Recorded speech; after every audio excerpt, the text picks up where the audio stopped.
Oh,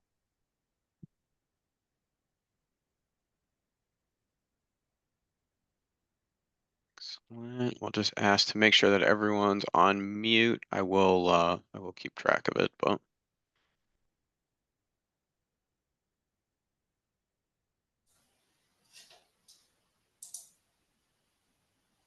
there's Jen jumping on.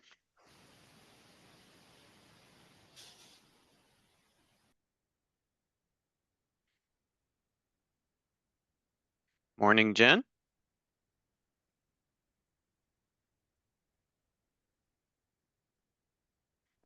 She's just getting onto her audio. Good morning, everybody. Hello.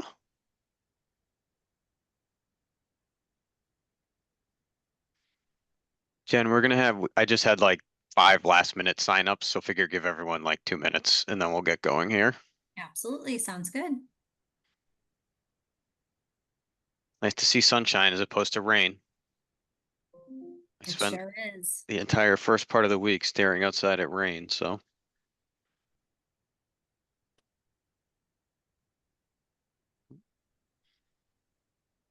All right, make sure I have the chat open. We'll give everyone 1 more minute and then off we'll go.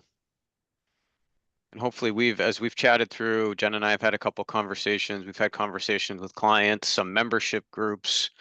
It sounds like this topic is becoming a little bit more front and center as far as a priority for organizations. And interestingly enough, we kind of, as Jen and I were talking, I was thinking personally, it was sort of targeting certain industries, and it seems like there are some different ways that ICE is looking at targeting certain geographic areas as opposed to industry. So we'll talk about all of that, as well as some of the ramifications for whether or not, someone experiences or someone knows someone that experiences one of I these noticed. ICE situations. It's important to know kind of some of the trickle down effects, kind of similar if we go back to the COVID days where it's like, okay, COVID happened and that's bad, but what are the trickle down effects of what does that do internally to your culture? What other parts of your business should you be thinking about as this type of stuff is going on? So we'll kind of go through all that today. So we'll give everyone 1 more minute and then off we'll go. And we'll just ask again, everyone jump on mute. We will have time for questions at the end, so we'll make sure that we leave a little bit of time on the back end. We have a couple more people jumping on, so we'll give it 1 more sec and then off we'll go.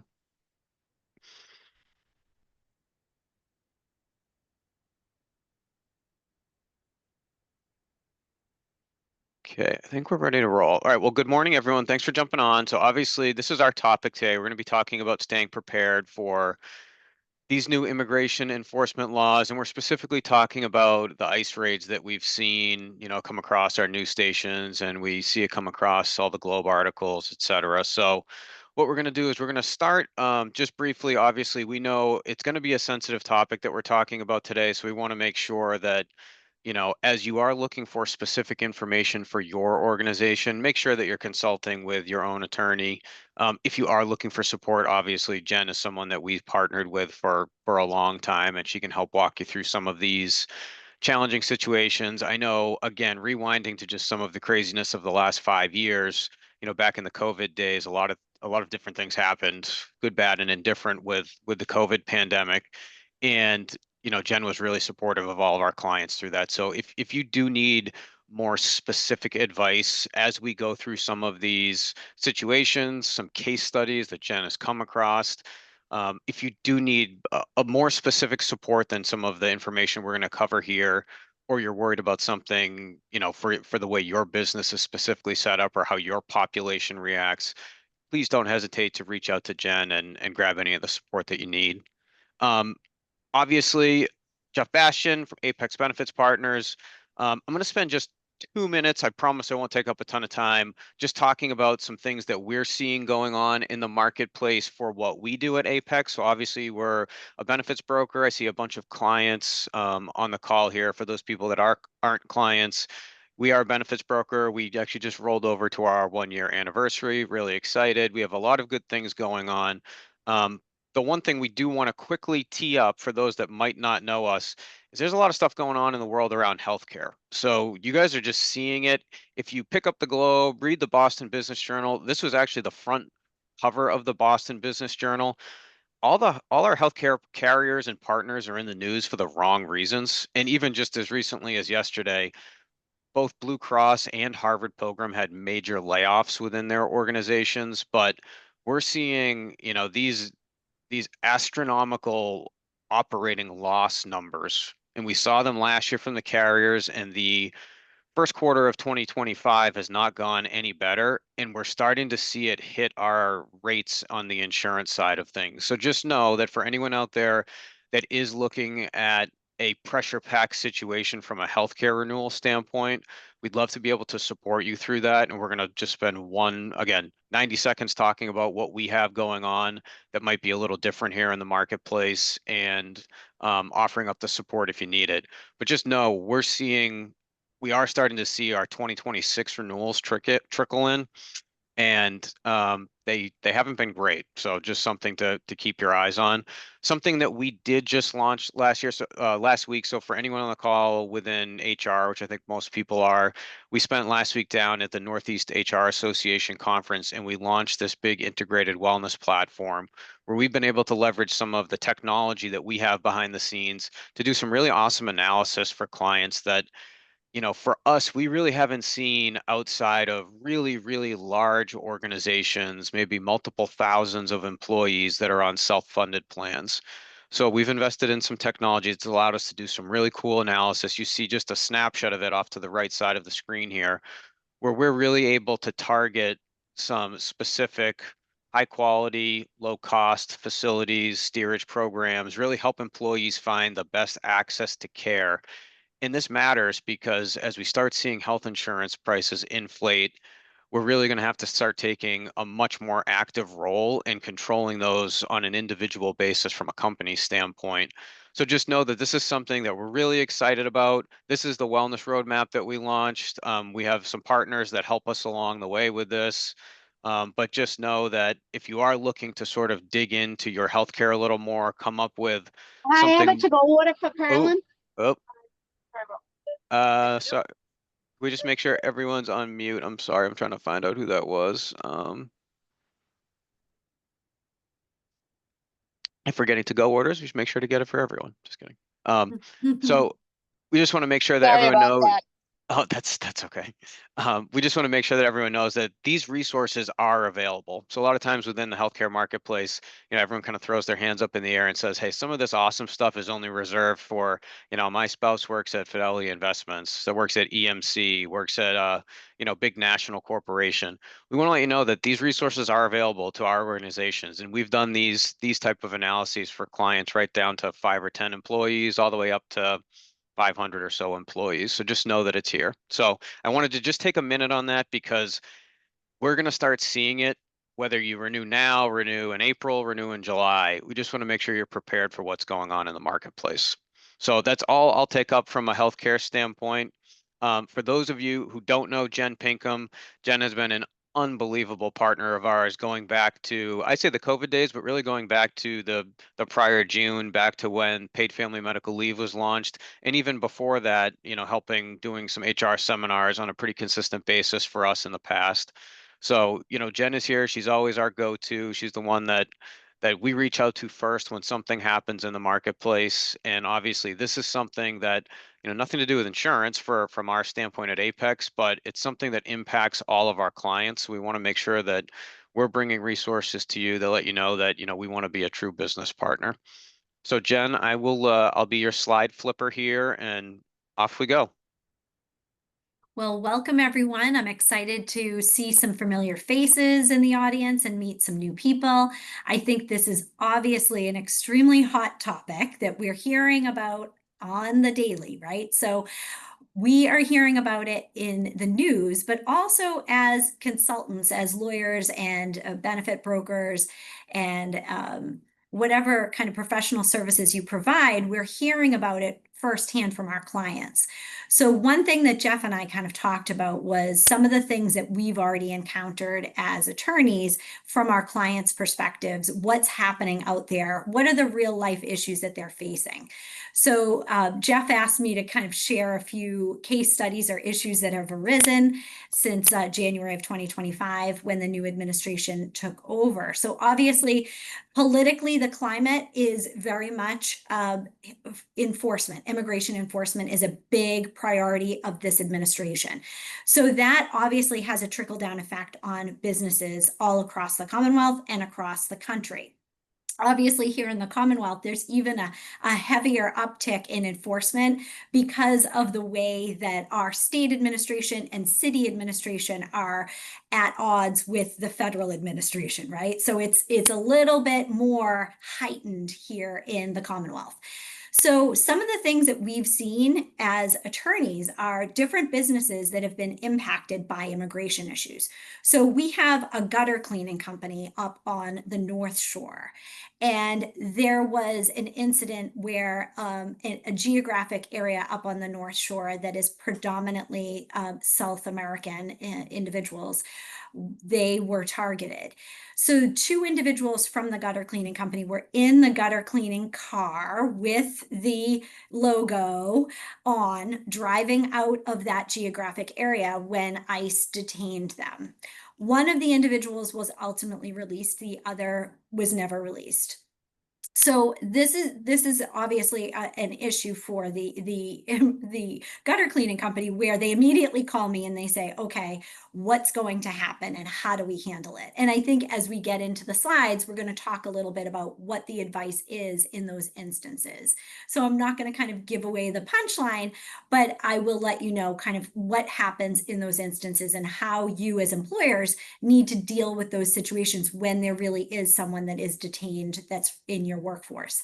So in this instance, obviously, the gutter cleaning company felt very confident that they had done a proper I-9 check when they hired these individuals, that they felt that there was nothing that they did that was wrong. So that's obviously the first thing that the company wants to look at is the I-9 forms.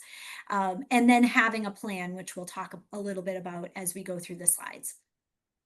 Another company that we represent that's we've seen kind of heavily hit is landscaping. So on the South Shore, we had a landscaping company that has alerted me that there's an underground network of notification to individuals that are immigrants that lets them know ICE is in the area. So there were certain days over the summer when this particular landscaping client that's very large had absolutely no one show up to work. Nobody on the crew. Everybody stayed inside because they were very scared. They had been alerted that ICE was in the area. So he was impacted because he couldn't run his jobs. He literally had no workforce on those days. So very difficult situation for him. So what does he do in those situations? What do you do in that situation when you have employees that are just not showing up because they're fearful of what may happen? So that's something that we can kind of talk through in these slides as we go forward. On the other hand, we have businesses that hire individuals that are engineers, that are architects, that are highly, highly educated from other countries that are here on legitimate work visas, H-1B visas and the like. Those clients have been very concerned about their engineers, architects, other professional people traveling during this time period and whether or not they're going to face any issues traveling outside of the country and the like. So we'll talk a little bit about what advice we've given to those types of clients that are in those scenarios. Also, we have clients that are down the Cape that have disproportionate numbers of visa holders that come for seasonal reasons. So they have been concerned about their ability to get individuals to work those positions, people fearful of coming to the US given the current climate, and also once they're here, can they travel freely or will there be any issues? So what we've done in some of those instances is craft messaging for them to share with their workplace so that it comes from them, but it's really written with a lens of making sure that we keep it legal and everything is buttoned up as far as that is concerned. But giving the employees information about what to do in the current climate and how to handle these issues is very important when the workforce is primarily immigrant population or visa holders, whether they be seasonal or permanent visa holders. So that's a little bit about some of the things that we're seeing, and it really runs the gamut from blue collar industries to industries that have disproportionately seasonal visa holders to highly educated individuals that are here on visas. So it's not just one industry that this is impacting. We're seeing lots of businesses that we represent that have called us with these issues. So I think it's important for all of you to kind of take away what are we going to do next? How do we handle these issues and how are we going to be prepared? Yeah, and Jen, and I think that's where, you're you've been such a valuable resource for us over the course of time, but that's where even one conversation with you about this opened up even everyone, you form your own opinion about, okay, ICE raids are coming, who are they targeting? And in your head, you kind of form your opinion of that. And after having the conversations, it opens up your eyes to this being a much bigger potential problem, not from a companies are doing things wrong, but a bigger problem from a disruption standpoint. And that's really what we're looking at here is, the disruption to your people, what that does to the culture internally at your business, just a fear culture, which is obviously no good.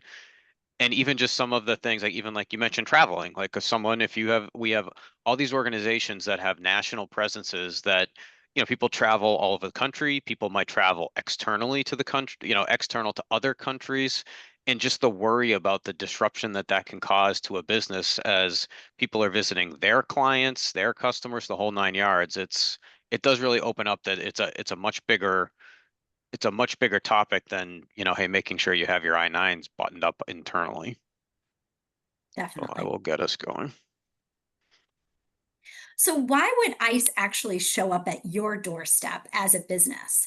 So, the first is the Form I 9 audit that you all kind of probably were familiar about before this administration. And so, that is a situation where they show up at the door and they leave a notice that states they're going to audit your I 9 forms. The second is the raid, right? And that's obviously an issue where they need to have um, a warrant. And we'll talk a little bit about that as we go forward. And then the third is they're looking for somebody specific. They want to detain a specific individual. So those are the reasons why ICE might show up at the company's doorstep. So we want to make sure that for each of those, we know what the process is going to be and we have a plan of action.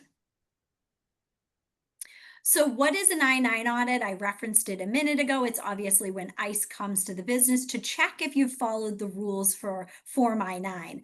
I've done quite a few I 9 audits with my clients, and the biggest one I did was actually for a company that employs a large population of Asian Americans, and they do bus trips to New York. I don't know if some of you are familiar with the bus trips to New York, but we've done an I-9 audit for that particular company that does those bus trips. And so in that instance, almost everybody that they had employed was actually here legally, but ICE still hits them with fines and penalties and things because they're very particular about how the I-9s are filled out.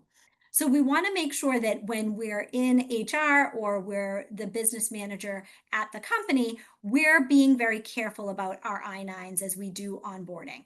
If you ever determine that somebody didn't fill out an I-9, always fill it out at the time that you've determined it doesn't exist, right? Because we want to make sure that we have all of our I-9s.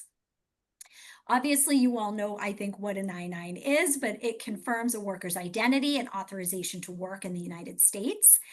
It's required for all new employees. So you want to have it, within 3 days of hiring, you want to get your I-9 filled out and make sure that you have it from the employee. Obviously, you know there's an employee section. You're not allowed to fill that out. You only fill out the employer section. And so you want to make sure the employee has filled the section out. If there's anything missing, you want to ask them to fill it in, but you are going to fill out the employer section. Obviously, for an I-9, you're not supposed to provide any advice to the employee on what documents to provide. So even though there is that list A, and then list B and C, you don't tell the employee, I want a document from this list, I want a document from that list. You're not supposed to influence what documents are produced to you. The threshold issue with the I-9s and the audit process is really whether you've acted in good faith. And if you have shown that you've acted in good faith, then you're going to do pretty well with ICE and the audit process. We always recommend, if ICE shows up and asks to audit your records, that you engage counsel, and that counsel works with you to review the I-9 forms and produce the documents to ICE in a timely manner. Oftentimes you can get an extension of time from ICE, you can work with them, you can make sure that they understand you're willing to supply everything, you're willing to be cooperative. So you want to make sure that you engage counsel right away. And if ICE decides that you haven't followed the rules for whatever reason, you could face certain orders, you could face obviously civil and criminal fines and penalties. So you have to be very careful on this, and you want to make sure. This is one takeaway. You want to go back and you want to do an internal audit of your I-9s, right? And so you can do this before ICE shows up. You want to look at all of your I-9s and make sure everything is buttoned up, all your I's are dotted, all your T's are crossed. We have kind of gone away from recommending keeping the backup documentation on hand. Years ago, there were people that would recommend keeping the documents. Now we've kind of begun to recommend not keeping the documents on hand, just keeping the form. ICE does not require that you keep the backup documents. And what we've seen from audits, especially over the last 5 years, 7 years, is that the documents are causing problems for the employer. And so where there's no requirement to keep them, we're recommending you obviously review them and then you discard the copies, or obviously you don't even have to keep copies. So it's important, but whatever policy you decide, if you want to keep them, you can, but just make sure you're doing it for everyone consistently. At this point, though, we are recommending not retaining the documents because the documents have been getting people into trouble more than the actual I-9 itself. We did have a situation where we conducted an I-9 for a company that we represent with a disproportionate South American population. And there was one document in the batch where the ID was a child. The photo was a child.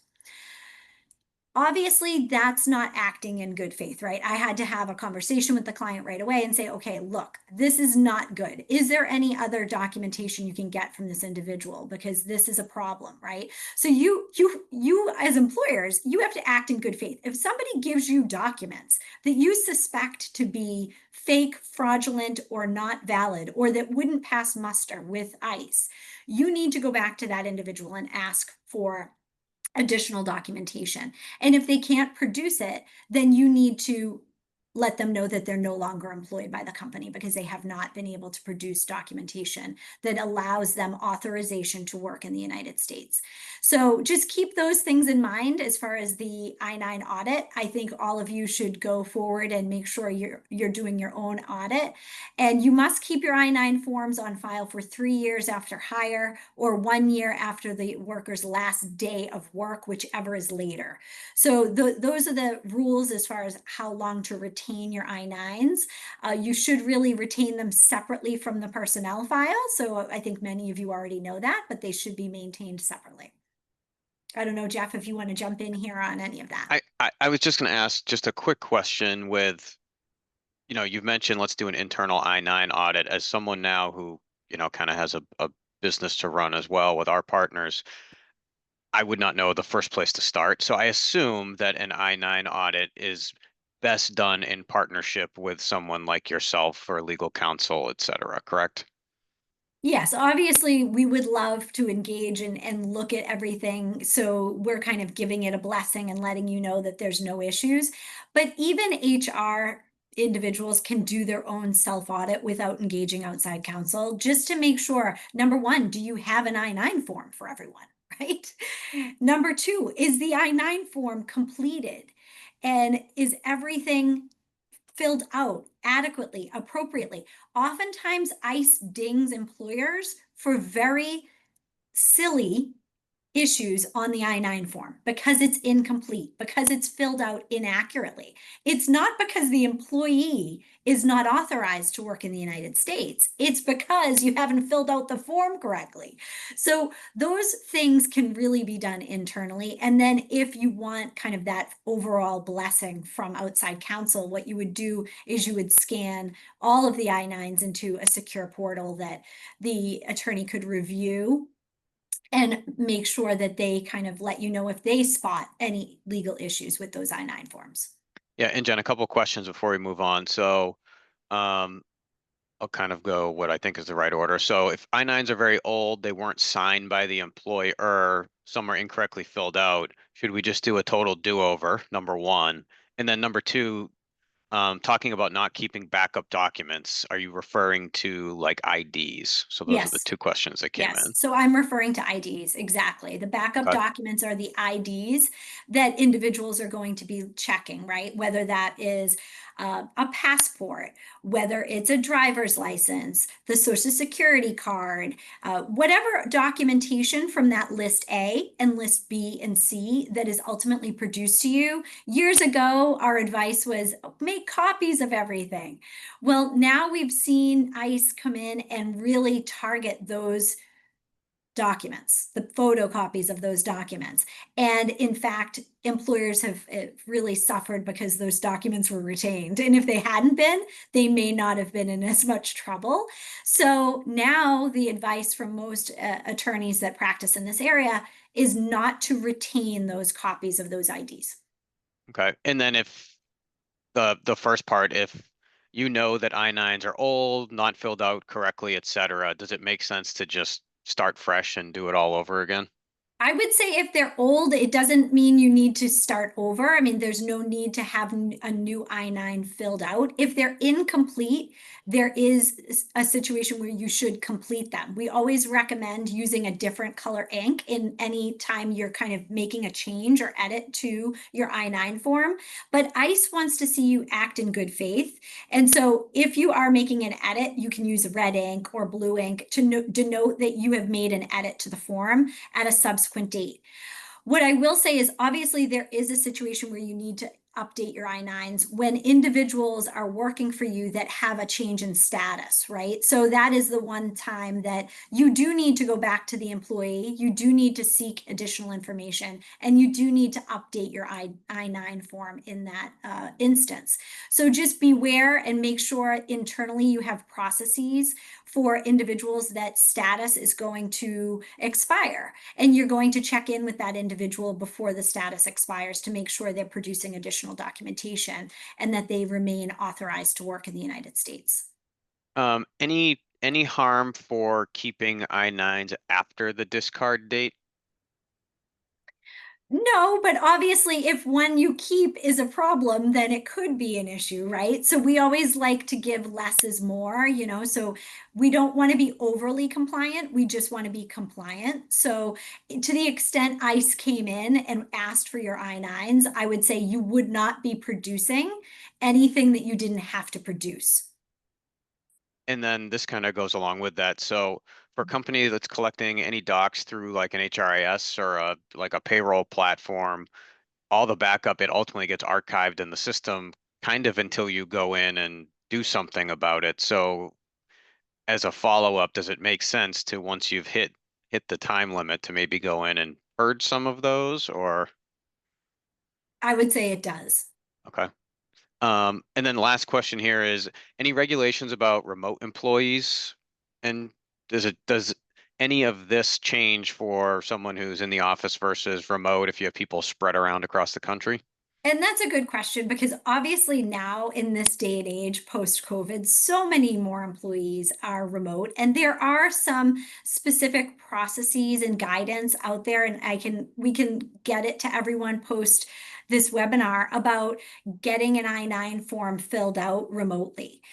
Because so many of you probably have to do that because if you have a workforce that's remote or people across the country, there is some guidance that's been provided as to how best to do that, because obviously you can't physically look at the documents, right? Because no one is in your office producing them to you. And so uh, there are guidelines on that, and we can produce that post this webinar. Okay, perfect. Thank you. Okay, I think that was the last one here. So now we're on to ICE raids. Okay, so obviously an ICE raid is much different than an audit. An audit is going to be something where they're dropping off a piece of paper and they're going to want documents back from you at a later date. A raid is when they're coming to the work site without warning as part of an investigation into the employer. And they're not police officers, but they may be, obviously they are in uniform, and the uniform might say federal agent, obviously ICE, they can carry guns. ICE agents may come to your business to try to find a particular person. They may try to question, detain, or even arrest people. So what do you do in those instances? Jeff, I think I have some more information maybe on the next slide. Okay, so obviously there's some things that you should be thinking about as far as the ICE raid, right? Making a written response plan ahead of time. So that way you know who to call, who speaks to ICE, who documents the event. You want a point person, right? You want to know what's our plan of action if this happens, because who is going to be the front facing person? It's the receptionist, right? It's the person at the front of the office. Whoever that is needs to know what to happen, what happens if ICE comes, right? What are they going to do? Who do they call?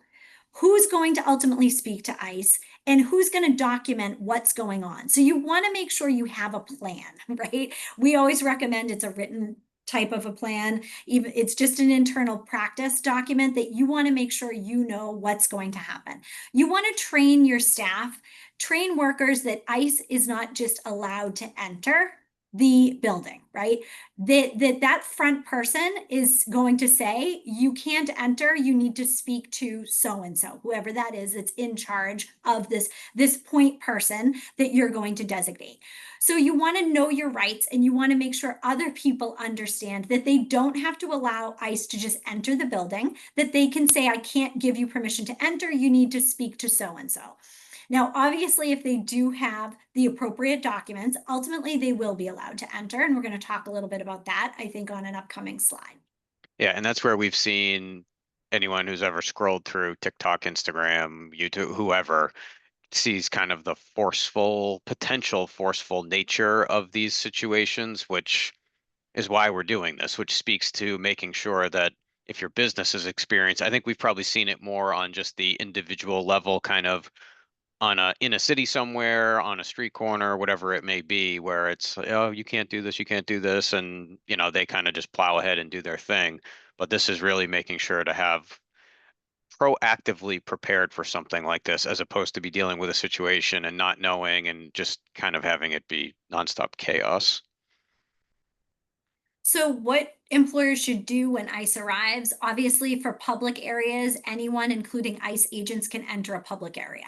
So I've had clients contact me and they have, outdoor venues, and they actually sell tickets to events and things like that. If it's a public area, they can enter that area.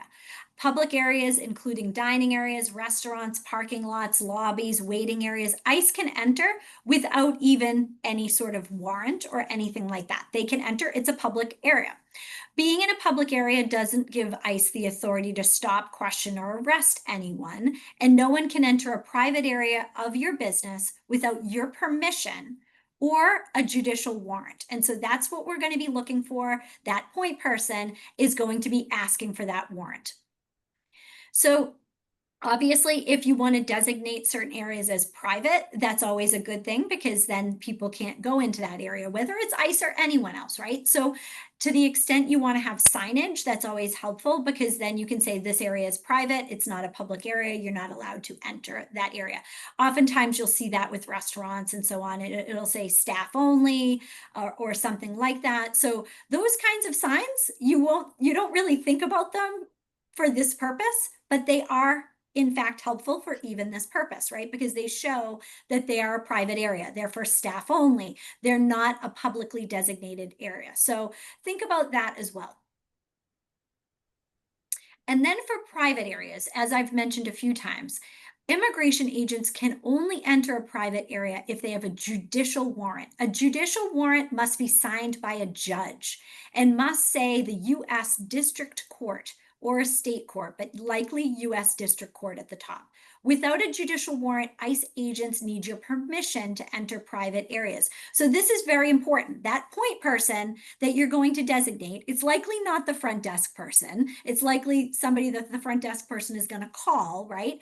That may be in a C-level position at the company that really would be able to handle this situation very professionally and appropriately and would know what to look for on this document. That person's going to ask for the warrant and is going to review it. If ICE agents try to enter a private area, the individual in charge should say, this is a private area. You can't enter without a judicial warrant. Do you have a warrant? If ICE agents tell you they have a judicial warrant, you want a copy of it. You want to see it. You want to read it. Obviously, they cannot use an administrative warrant to enter, which is not a judicial warrant. So we want to make sure it really has that caption at the top. It looks like a legal document, and it is a legal document. So we want to make sure that those warrants are appropriate. Obviously, you're going to do the best you can in the situation. All of you are not lawyers. You're dealing with a stressful environment at the moment. So you're going to do the best you can. But to the extent it looks like a court document, obviously, then it is a judicial warrant. You're going to allow ICE to enter. Somebody that is there should be kind of documenting what happens. What time did they enter? What did they do? Some people recommend recording what's happening. If there's somebody there that could record, it's not a bad idea to have this incident recorded. But regardless of video recording, you want to have somebody that can denote what happened after, right? Taking notes and entering what actually happened when ICE entered the building. So making sure that somebody is available and can actually type up what happened after the ICE agents leave. And Jen, this will probably be a takeaway later, but this all makes sense, seeing having a point person because not, I'm just picturing going to an entire let's just say a managerial staff of a restaurant and saying, hey, here's all this information you need to know, and it's going to be in one ear, out the other as 700 customers walk in and you're doing a bunch of things and et cetera. So having the point person obviously makes sense because it's a person where, hey, this is part of your job responsibility now where you need to understand this. But is there is there, or do you guys have, or have you created, and if not, maybe it's something that you and I can take as a takeaway and we can kind of but just like hey, if you're the point person for an ice raid, here's your like one-page note card. Like here's your cheat sheet that you need to know, just some things to remember, record it, judicial warrant, like even I'm going to forget the word judicial within the warrant by 2 o'clock today. So it's like just having just like a quick note card for people. Have you created anything like that? And if not, maybe we can take that as a takeaway.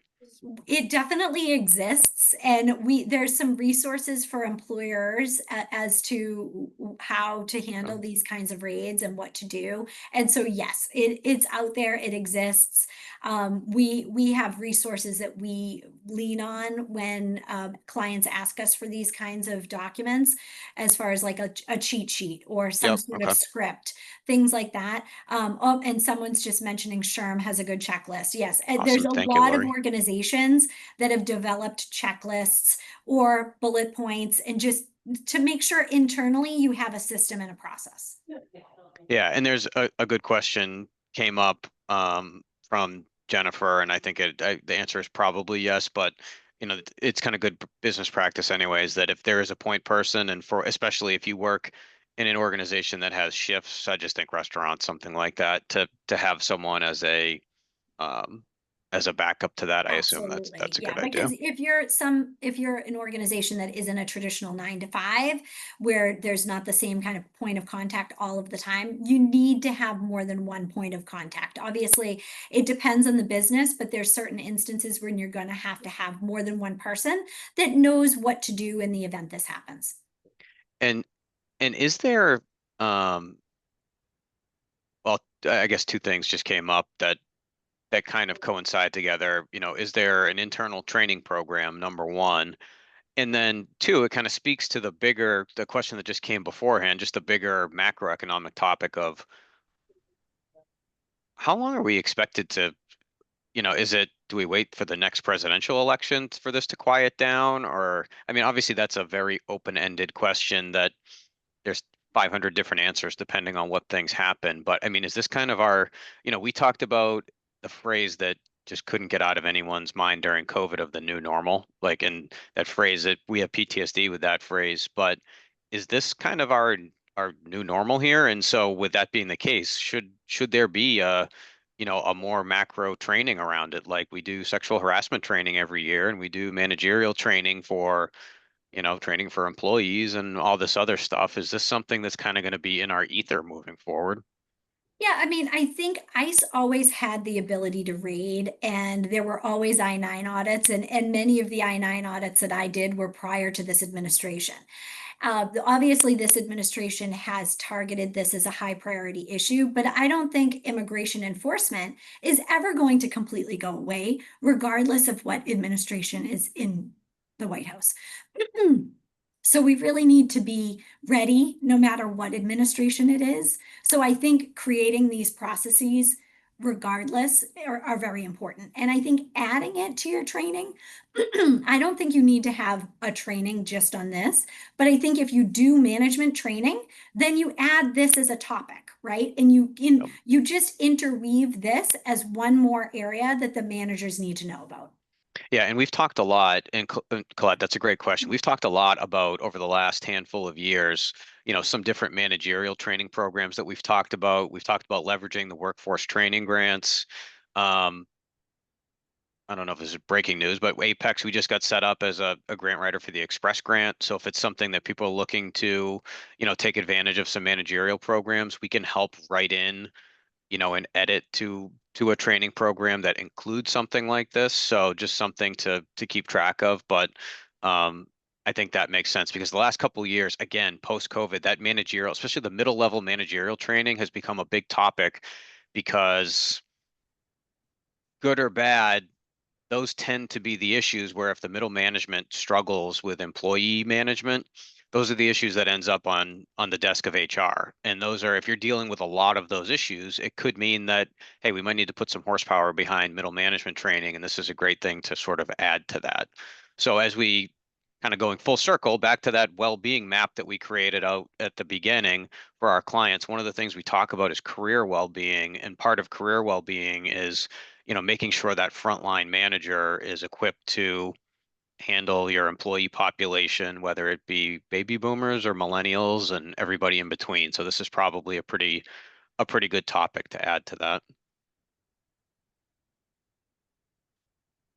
So obviously talking a little bit about what people are going to do during the raid, one of the main things is staying calm, having people stay calm, making sure that whoever that point of contact is a calm person, knows how to handle stressful situations. No one should be running. There shouldn't be crazy, chaos. This will make things worse because ICE agents will then say that people are running and they're likely, there's likely someone there that is violating immigration laws. When ICE shows you an administrative warrant with an employee's name on it, you do not have to say if the employee is working on that day or not. You do not have to take the ICE agents to the employee named on the warrant, even if he or she is at work that day. You don't have to necessarily help ICE agents sort people. You're not working for ICE, okay? You're working for whatever company you work for. So you don't have to facilitate the raid. You just have to make sure things remain calm, okay? So just know you're not in charge of assisting ICE to get to a person. You can just say, okay, you've shown me the warrant. you now have access to the premises. And so you don't have to physically bring them to somebody they're looking for or anything like that. It's their job to be investigators, and it's their job to be individuals that are looking for someone, and that's going to be something they're going to do. Now, obviously, it's up to you if you take the position that you would prefer to do that because you would rather it be less disruptive to the workplace. That's a decision that you can make. I just want to make sure you understand what your rights and obligations are. As I mentioned before, write or record the things that happen after ICE leaves. How many ICE agents were present? Were they inside the building? Were they outside the building? How were they dressed? Were they armed? Did they make you move into any area? Did they make you leave any areas? Did they mistreat anyone? Was there any violence of any sort? Did they arrest anyone? If so, who? Documenting who was arrested. Making sure that you're trying to get in touch with any of the workers' families to let them know what's going on, right? All of those things need to happen post raid. So just making sure you have that plan, as Jeff mentioned, that kind of, whether it's from SHRM, whether it's from another organization, there's lots of good checklists out there on what you're going to do before, during, or after the raid. Yeah, and I'm scribbling here, so we'll on the back end as we'll send the recording and the slides and everything. I have just some, kind of A, B, C. These are the important points, and then some takeaways as well. So we'll summarize this on the back end too. Oop, sorry. Oop, did we just go way backwards?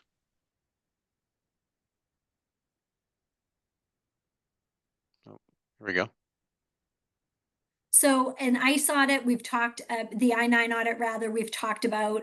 ICE notifies you, contact a lawyer. If it happens, ICE will give you 10 days to provide all of the information. Sometimes they give extensions, especially if you have counsel working with you on it. If you can't provide documents in a certain time frame, usually they'll work with you. So if there's someone that you think is at issue, we've had clients contact us and say, we want a few of our employees to talk to an immigration lawyer because we're worried for them. They've been with us 20 years, but we think their documents may not be valid. So we've had clients reach out to us and ask for us to put their employees in touch with immigration attorneys. So sometimes business owners do, obviously, they get the I-9 filled out, they get documents, and they pay people on payroll, but they still know or suspect that there's one or two people on their payroll, sometimes more, that are not here legally.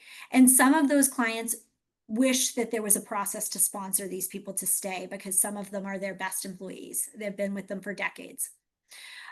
So this is tricky, right? But if you're concerned about any employees in particular, you could certainly recommend that they speak to immigration attorneys. Just a quick question that came in, Jen, but talking about documenting the raid part of it, I mean, we've seen, anyone who's seen a YouTube video come across, but is sufficient, like recording with your phone is It's fine, allowed, right? it's Yeah, permissible. okay, just making sure.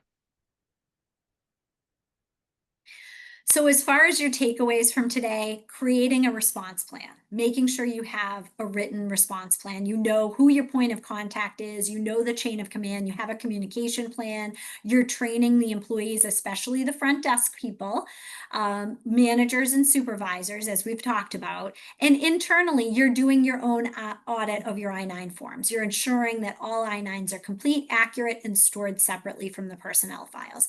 So those are kind of your key points for today and your takeaways and some things that you want to leave today. Many of you may have already done quite a bit of this, but if you haven't, put it on the agenda and try to get those things accomplished. We've talked a little bit about these cases, the cases that I've seen with the gutter cleaning company, people being detained, landscaping company not showing up to work, and the engineering firm and others that have high-level individuals that are here on H-1B visas. Obviously, you've seen in the news with H-1B visas. I think that H-1B visas are really going to decline significantly because most of the clients that I have are not going to be paying $100,000 to sponsor someone. someone. So it's just going to become cost prohibitive for small business owners who right now do sponsor 1, 2, 3 employees. They're just not going to do that long term because it's just too expensive. Yeah, and Jen, we talked about, again, I hate going backwards, but we talked about going back to like the paid family medical leave days of, okay, this is coming. What does this mean for other parts of business? And obviously, it had a major impact on all of your internal leave policies. It was a whole redo of when PFML came out, you needed to have a complete audit. You need to have a PFML policy, all kinds of decisions to be made external to the actual legislation that was coming. And it seems like with this, I mean, there's a lot of that here. I mean, even your landscaping company, where just from a business ops standpoint, if you need to deliver to clients and all of a sudden your workforce doesn't show up for a week straight, there's some business planning that needs to go on behind the scenes as well. And I would assume that people that kind of have this, everything we talked about today buttoned up probably feel a little bit better about that. But it seems like there is some major trickle down effects to just workforce availability sometimes I'm not sure if you ever got to the bottom of what the back channel where ice is, when are they coming, but that seems to be a pretty valuable resource to understand. And I know you mentioned to me when we spoke, it was less, we talked about industry specific, but it seemed to be potentially more geography specific from at least what you've seen. Is that a fair statement? Yes, I don't think they're really targeting necessarily one industry. I think they're targeting certain geographic areas in the Commonwealth that have disproportionate numbers of individuals that are here from different countries that may or may not have come to the country legally, right? And so they know that there's clusters of people that reside in this area that are from South America. And so they target areas to see if they can then round up people that are not here legally. So I think that's what we've been seeing, especially the gutter cleaning company is the example where they were detained, and one remained detained and the other one was released. So again, they're very fearful. The individuals that work for some of these companies, and many of them are here legally, but they're still fearful because they don't know what's going to happen and if they're going to be picked up and there's going to be some sort of mix up or what's next, right? So it is disconcerting to them, and so kind of trying to make sure that you as the employer deal with that as a morale issue and you say, okay, we've got a plan. So I think even if you tell your employees you have a plan, it makes them feel, okay, my employer understands that this is an issue nationwide and also here in Massachusetts, and they've developed a plan and they're going to try. I mean, they can't create the law and they can't stop ice, but they're going to try to make sure that they develop a plan and have an action plan if something were to happen. And that will inspire the employees to know and how hopefully have a little bit more positive morale toward the company. Yeah, and that Colette mentioned that in the chat for anyone watching the chat, where over communicating, being on top of all this, being proactive does create, when we talk about morale of, hey, no one showed up to work this week, and then all of a sudden it's chaos versus, it's an issue that can easily be, maybe we don't want to spend a lot of time talking about this publicly. It's a sensitive issue, et cetera. Sometimes that can create more harm than it can benefit as opposed to really being proactive with it and making sure that employees know that you do have a plan for all this and you have a plan for if ICE shows up to make sure that they're not doing anything they're not supposed to be doing. And there is a leader in the company that is your designated point person that's a person that now all these employees are going to, almost looked up, I don't want to say look up to, but know that, hey, this person has their backs. When you talk about, building a strong culture, that's absolutely a way to do that. Um, a couple of questions, Jen. And so I know, you know, the question that came in on the chat, then I'll ask mine. But how likely is it for ICE to detain documented U.S. citizens in an ICE raid if if they're basically looking for, someone from not the United States? So if someone's an actual U.S. citizen, like have you had scenarios where like people maybe ICE has bad info and they're Yeah, I detaining mean, someone. obviously it's less likely. And obviously, once you're able to produce documentation that proves you are a US citizen, then obviously you'll be released. The issue with detainments has changed drastically. I'm sure that you've probably heard, many of you in the media, that before individuals couldn't be detained. They needed to be immediately kind of, there was a hearing and they were allowed to get counsel, and it was a different process. The detainment process has changed significantly under this administration, and I think that's what's causing quite a bit of fear in the communities, because the detainment process doesn't have the due process that it previously had. And so there's a lot of concern surrounding how people are detained and what the process is for detainment, that the process has changed significantly. And so it's causing a lot of concern. And then the $1 million question, as we kind of sign off here, we're just coming up on our hour. So you mentioned they're, kind of targeting geographies.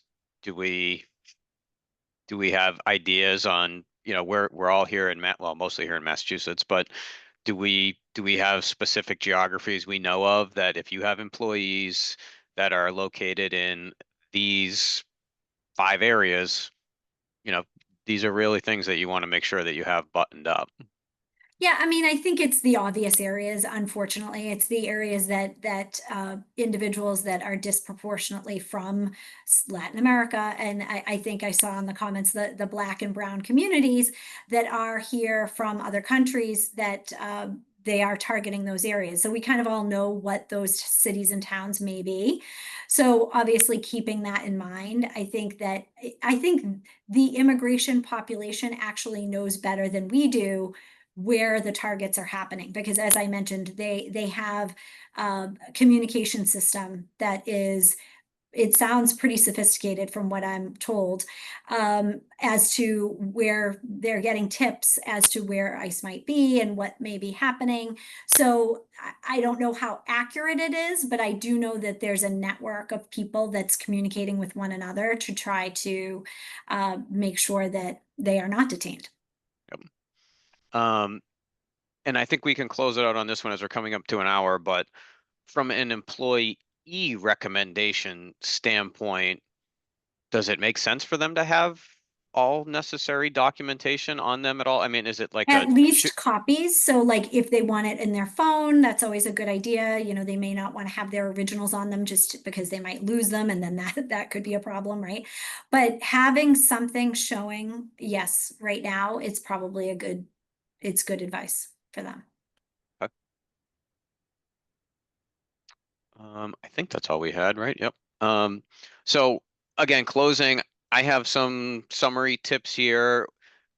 It will probably take, I should actually be able to get the recording out today, if not tomorrow, but get it up on our YouTube page. We'll include it. We'll include the slides here. Jen's contact information is here as well. I would say if there's anything that you're unsure of through this process, I know for for us, we'll be reaching out to Jen and having her support us through this. Obviously, ours might be a smidge easier, but um, we'll send out just some quick do's and don'ts.